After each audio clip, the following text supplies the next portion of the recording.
Welcome, Jess. Are you ready to dive in? Absolutely. Okay, so let's get started. For context, why don't you share with everybody what your business looks like right now? Right now, I work consistently like Monday to Thursday. I have found that anybody who has a family knows that, or is an entrepreneur and has a family knows that the two can't really be separated. So, but I have Tuesdays and Thursdays. I have like clinic days. So those are my days always. Like I don't get the kids after school. I don't have to, even my husband makes dinner. Like those are my full-on days.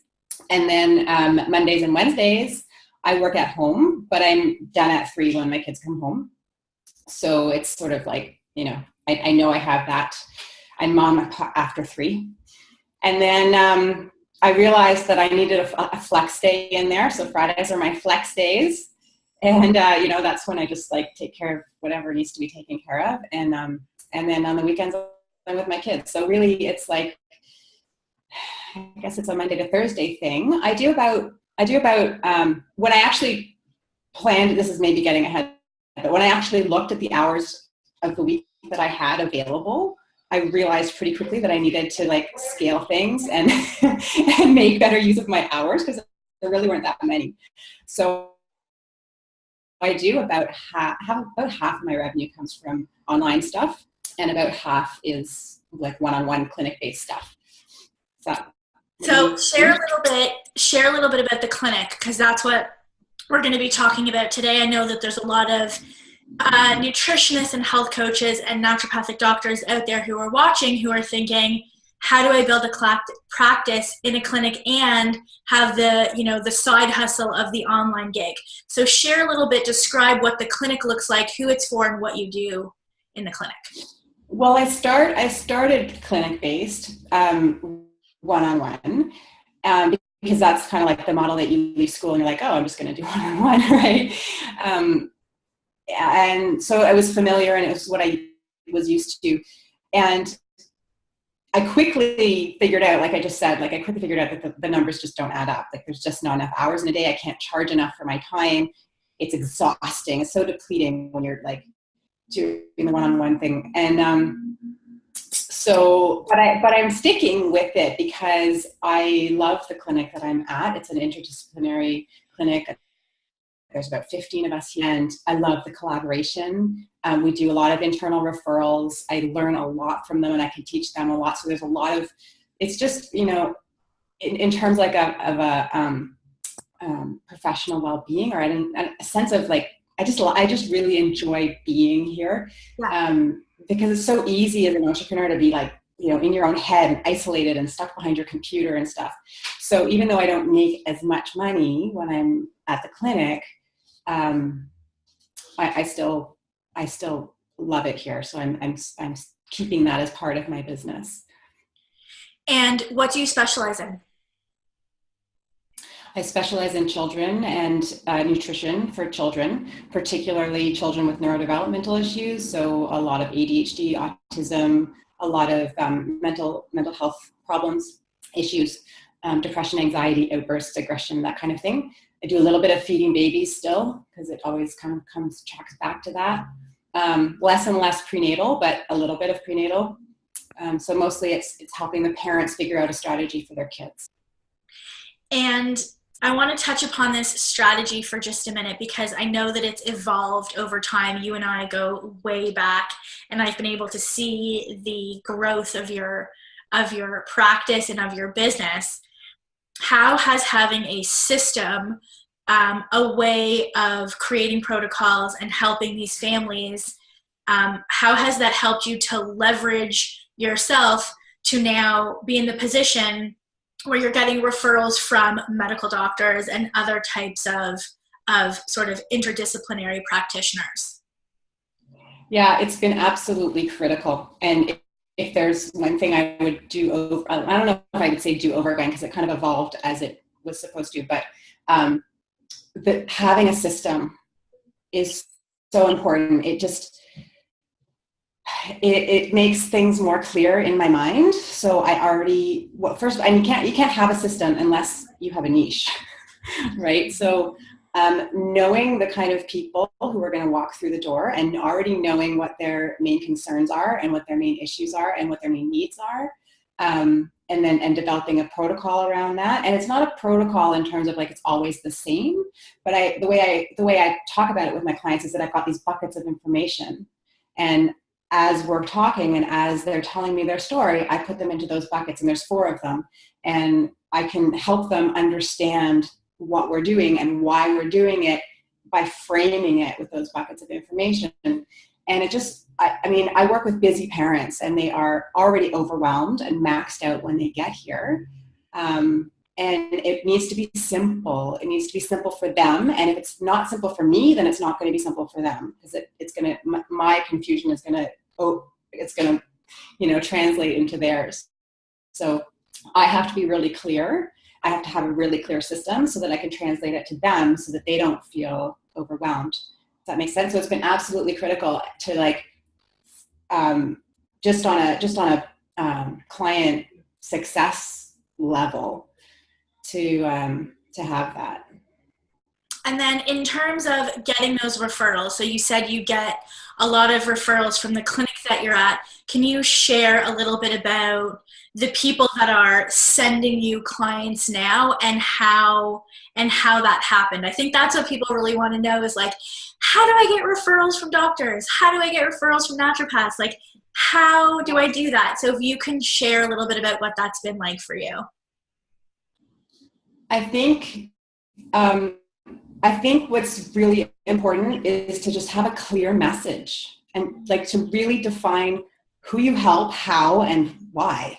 Mm-hmm. Right? So my message is that food matters to our children's mental, emotional health and well-being, and their behavior and their ability to learn. Food matters. And a lot of people know that, sort of like, well, yeah, kind of, but maybe, but don't really have the strategies. And I tell them, here are the strategies. Here are the very specific ways that food matters that I'm going to help people with.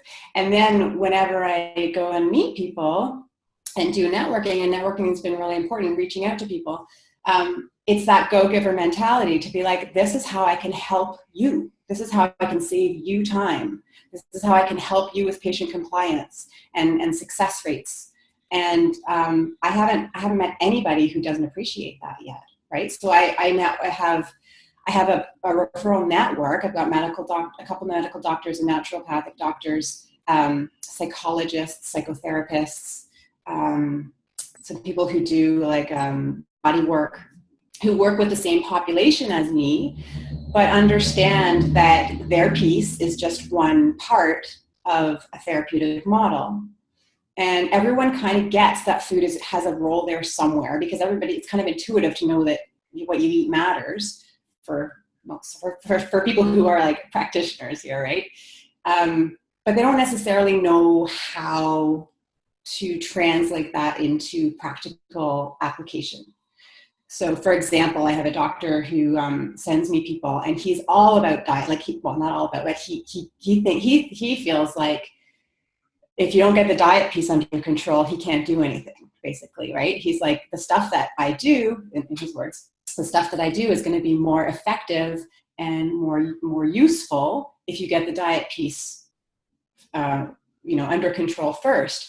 And before he met me, he was like giving a handout, and he was like, here, go gluten-free, or here, try this. And the families would come back and they're like, this is too hard. My kid won't eat anything, and they're too picky, and they're only going to eat 2 foods anyway, and now you're asking me to take them out. And so he was frustrated because he didn't have the time to hold their hand through this.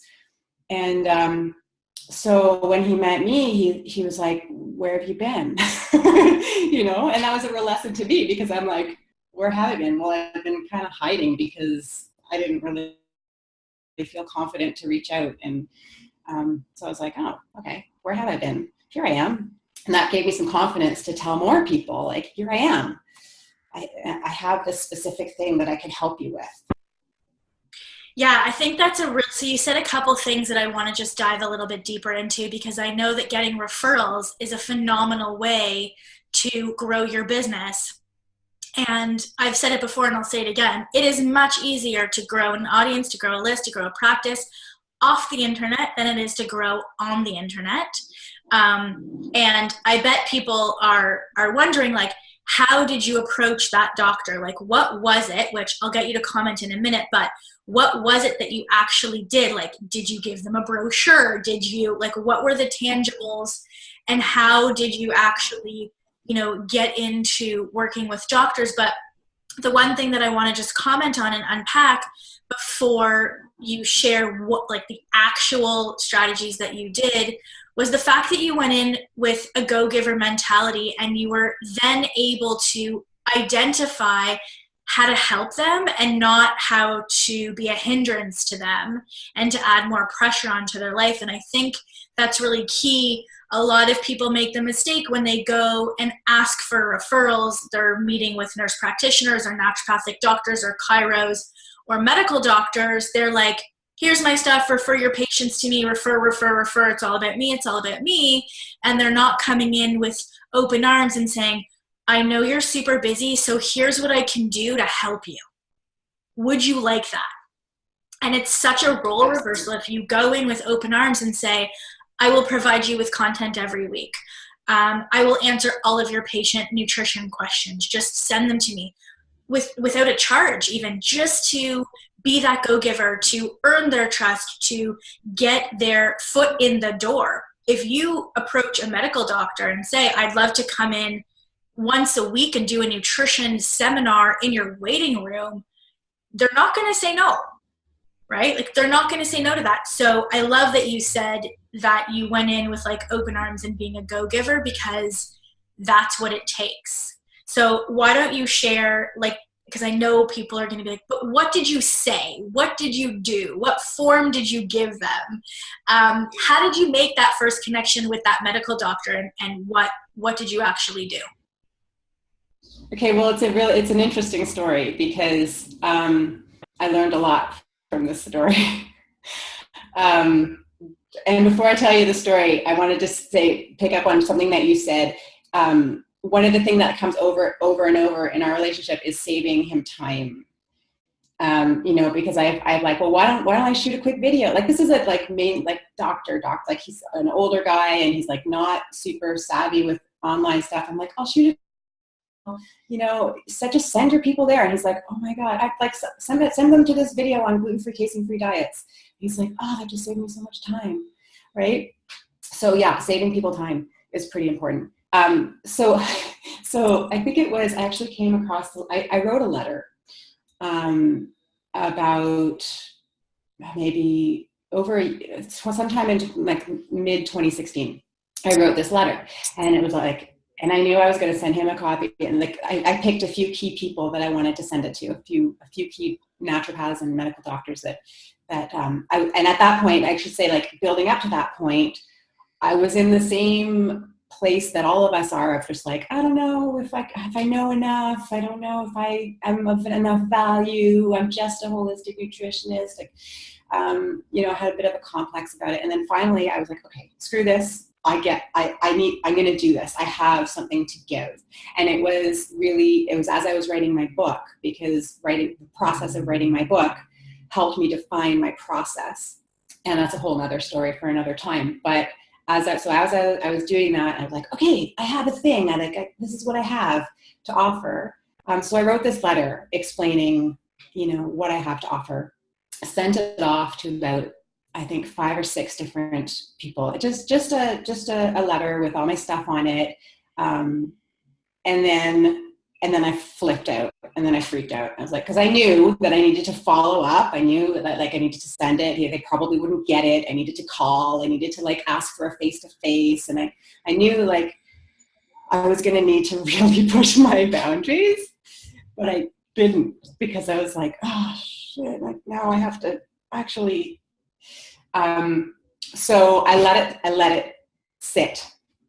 And a few months later, actually, then we moved to Ottawa, and I made a couple of connections, just, face-to-face connections through some networking events and through some other things with some naturopathic doctors in the area and through our clinic. And then a few months later, I got a phone call from this doctor saying that he had heard about me.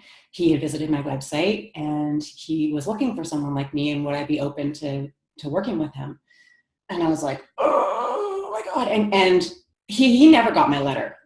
Like I never asked, but I'm quite sure he never got my, or never opened it anyway. And had I followed up with him, he would have embraced me with open arms, because we had a conversation on the phone. He's like, he literally said, where have you been? I've been looking for you. And I was like, oh, okay, cool, right? So yeah, listen to me that people need our support, basically. It's like, I don't know if I don't think it's just me, because I hear a lot of us say the same thing, that we have an identity crisis. We don't necessarily know who we are. And if you look around to anybody who's successful, whether they're like big, huge names, or just, someone successful in your community, they're successful because they know who they are and they know what value that they have to bring. There's no like, oh, I don't know, maybe there's none of that. There's like, this is me, this is what I have. And also understanding that you're not going to help everybody, but the people that you are going to help, you will do a good job with, right? And you can't have that sense of confidence until you niche and you have your system and you have a little bit of experience under your belt. It comes with, I guess it comes with time, but focused time, right? Focused on that. Does that make sense? Yeah, absolutely. And I'm so glad that you brought this up, because I know that people are looking at you, people who are just graduated, people who are, a year or two out of school, and they're looking at you and they're thinking, oh my God, she's so lucky. She has her shit together. She has a book. She has a website. She has online programs.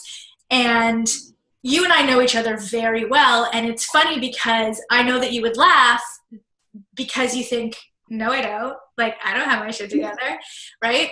And so, but I think that you're right. It's how you hold yourself, right? It's the fact that even though you might not, some days, yes, some days no, think that you have your shit together, the fact is that you've been in this doing the work, not just sitting on the sidelines contemplating it and being afraid of it and like twiddling your thumbs and like, sort of like with one toe in, one toe out, but you're doing the work. You push yourself constantly. You stretch your boundaries. Nobody's perfect. You're not perfect. I'm not perfect.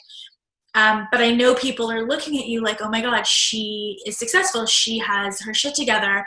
And while that is true, at the same time, it is only because you are continuously evolving and you are continuously doing the work and you are continuously gaining experience in the area that you are working in. This did not come on day one of like, oh, you've graduated and now you're like this. No, and I wish I knew that when I graduated, because you graduate like being like, okay, I'm going to help everybody. And not really understanding that now you need to start building. Now you need to start identifying yourself and getting out there you need to refine your message. And I don't know that I could have refined my message. I wish I had refined my message earlier, because I think I would have found success earlier. But I don't know that I could have, just given what life was like, because I was raising kids and I was, just had so many balls in the air. It took me like, I don't know, 6 years to really figure out what my message was and what value I was bringing to the table.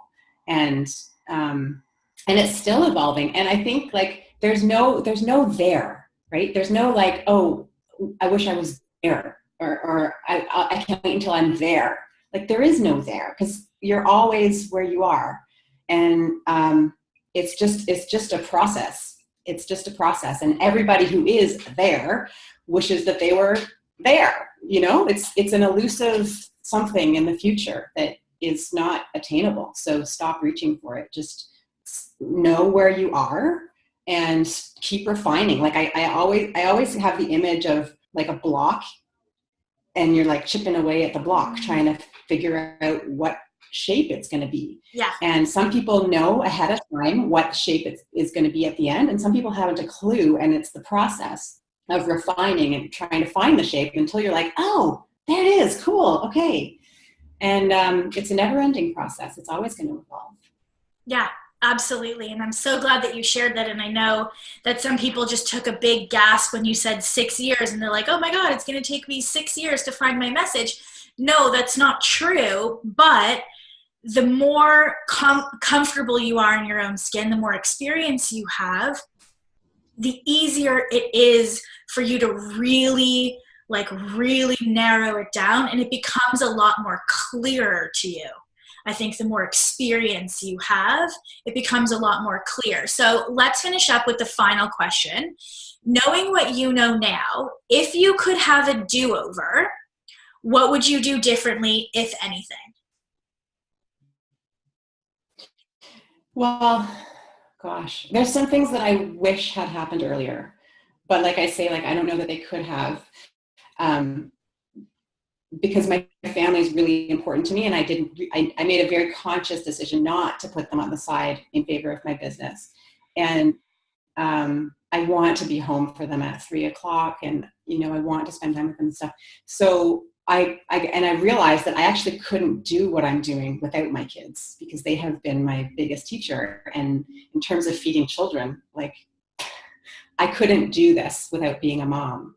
And so there was some time in there that I was feeling resentful about my family, and resentful that they were taking up so much of my time and stuff. And then I came to that realization. I was like, oh, right. I can't be like, it's all one and the same. So I don't think that really answers your question, but it just speaks to that sort of anxiousness we all feel about making it happen now. So if I were to do it again, I think I would relax into that a little bit more and just, you know, let things evolve. But I think I would have focused quicker. You know, when you first come out of school, you kind of like, you're like, I'll take anything, I just want to get paid. And that doesn't work. It just doesn't work. So really doing the soul searching, and it didn't work until I actually, Lori, like, I have you to credit for this, because after I graduated, I had a good few years in there that I was actually quite angry that I knew nothing about business, right? Because I was like, why didn't they tell me this? La, la, la. And then you came along and you're like, well, let's do something about it. Let's teach each other about it. And I'm going to go to these conferences and I'm going to tell you what I've learned. And I was like, oh, right. Let's stop being angry and let's, like, do something about it. Let's learn this stuff, right? So thank you for that.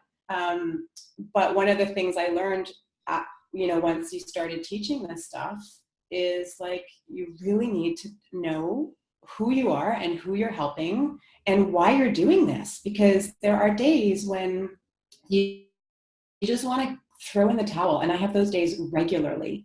So don't expect ever that those days will disappear. I'm sure you have them too, right? It's Absolutely. like, you just want to throw in the towel because it gets freaking hard. And unless you are very clear about who you're helping, why, and how, you can't relax into those days, right? Like the other day, right? We were talking and I was like, I had a sick day and I was like, screw this. I don't want to do this anymore. And then I got better, and now I'm like right back at it, and I can pick up where I left off because, like, I've got my system. And I don't know if that answers your question. So I think I would like focus in on it. I would focus my energy better. That's what I would do. It does. I think for me too, if I had it to do over again, I don't think I would put as much pressure on myself. And I would also relax into the knowing that I will be guided wherever it is that I need to go. And, you know, not that I want to regret it, because then I feel like that would be linked to shame and all of those things. I made very specific choices, but also, like, missing that time with my kids.